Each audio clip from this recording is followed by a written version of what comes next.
நமஸ்தே. ஸ்ரீ பரஞ்சோதி பகவதி பகவானின் அற்புதம். நான் ஏஞ்சலா போர்க். குறைந்தது கடந்த 40 வருடங்களாக முதுகுத்தண்டு சீராக இல்லாததால் எனக்கு இளம் வயதிலேயே உடல் வலி இருந்து வருகிறது. சமீபத்தில் கடந்த 1 வருடமாக எனக்கு சியாட்டிகா அறிகுறிகள் தென்பட்டன. நடப்பது எனக்கு சங்கடமாக இருந்தது. மேலும் பெரும்பாலும் நான் உட்கார்ந்திருந்தோ அல்லது படுத்திருந்தோ எழுந்திருக்கும் போது நாட்காலி அல்லது படுக்கையில் மீண்டும் விழுவேன். ஒருங்கிணைப்பு இல்லாமல் இருந்தது. இதற்கு முன்பு உடல் வலி இருந்த போதிலும் நான் மிகவும் சுறுசுறுப்பாக இருந்தேன்.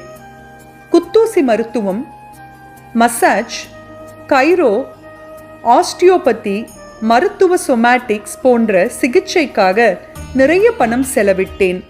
எனது உணவை மாற்றினேன். இவை அனைத்தும் எனக்கு தற்காலிக நிவாரணம் அளித்தன. இருப்பினும் இந்த பிரச்சனைக்கு நிரந்தர தீர்வு எதுவும் கிடைக்கவில்லை.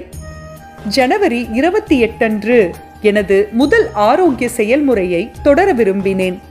இந்த செயல்முறை பிப்ரவரி 4 அன்று நடைபெற்றது.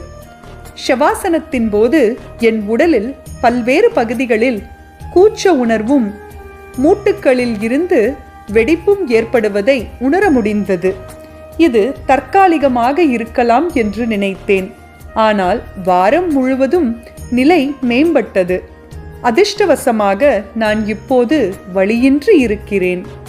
நான் எங்கள் குதிரைகளின் குழம்புகளை வெட்டுவது போன்ற கடினமான வேலைகளை செய்கிறேன். கடந்த காலங்களில் ஒவ்வொரு முறையும் நான் அவற்றின் குழம்புகளை வெட்டிய பிறகு எனக்கு ஒருவித உடல் ஓய்வு தேவைப்பட்டது. இந்த முறை அவ்வாறு இல்லை. நான் சுதந்திரமாக விஷயங்களை செய்ய முடிந்ததற்கு நான் மிகவும் நன்றியுள்ளவளாகவும் ஆனந்தமாகவும் இருக்கிறேன். நான் சுதந்திரமாக உணர்கிறேன். பிப்ரவரி 4 அன்று 2 அன்பான நண்பர்கள் இந்த ஆரோக்கிய செயல்முறையில் கலந்து கொண்டனர். அவர்களுக்கு பல உடல்நல பிரச்சனைகள் இருந்தன. அவர்கள் கலந்து கொண்டதில் நான் மிகவும் உற்சாகமாகவும் மகிழ்ச்சியாகவும் இருந்தேன். பிப்ரவரி 4 செயல்முறையின் போது நான் அவற்றின் கவனம் செலுத்த முடிந்தது. நான் அவர்கள் குணமடைய மிகவும் ஆர்வமாக இருந்ததால் மகிழ்ச்சியில் கண்ணீர் விட்டு அழுதேன். இதுதான் அவர்கள் குணமடைய ஒரே வழி என்று நான் உண்மையிலேயே நம்பினேன். மேலும் அவர்களின் அனுபவங்களை கேட்க நான் ஆர்வமாக இருந்தேன். பிப்ரவரி 4 அன்று அவர்களுக்கு மிகவும் சக்தி வாய்ந்த அனுபவம் கிடைத்தது. இப்போது அவர்கள் ஆரோக்கிய செயல்முறையில் தொடர்ந்து கலந்து கொள்ள உறுதி பூண்டுள்ளனர்.